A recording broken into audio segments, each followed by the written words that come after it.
Le monde entier se remet peu à peu du choc provoqué par l'annonce des résultats de l'élection présidentielle aux États-Unis.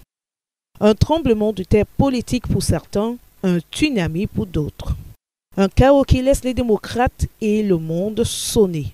Ainsi donc, défiant toutes les projections des sondeurs et des experts, Donald Trump a terrassé Hillary Clinton mardi soir. Et pour les 4 prochaines années, il faudra s'habituer à l'appeler président Trump. À présent donc, la question qui taraude toutes les méninges est celle-ci. À quoi s'attendre de la gouvernance de Donald Trump?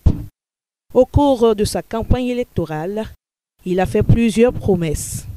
Et la première, changer les États-Unis. Il l'a dit et redit. Une fois à la Maison-Blanche, il détruira l'héritage de Barack Obama.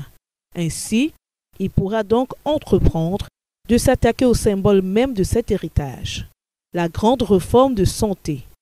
Donald Trump a promis de l'abolir sans pour autant préciser par quel système la remplacer. L'autre grande promesse de la campagne de Trump concerne l'immigration.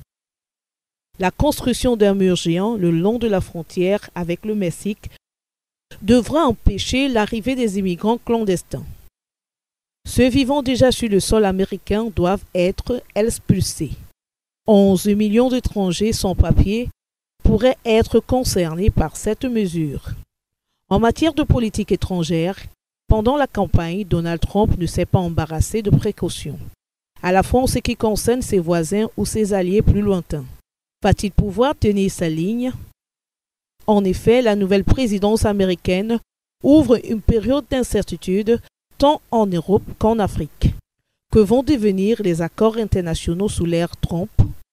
Respectera-t-il l'accord de Paris sur le climat et l'accord sur le nucléaire iranien qu'il veut remettre en cause?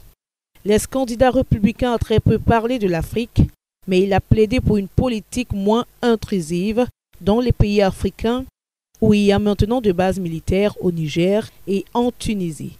Un élément rassurant pour bien de pays du continent qui voient d'un mauvais œil la montée en puissance de l'interventionnisme américain en terre africaine.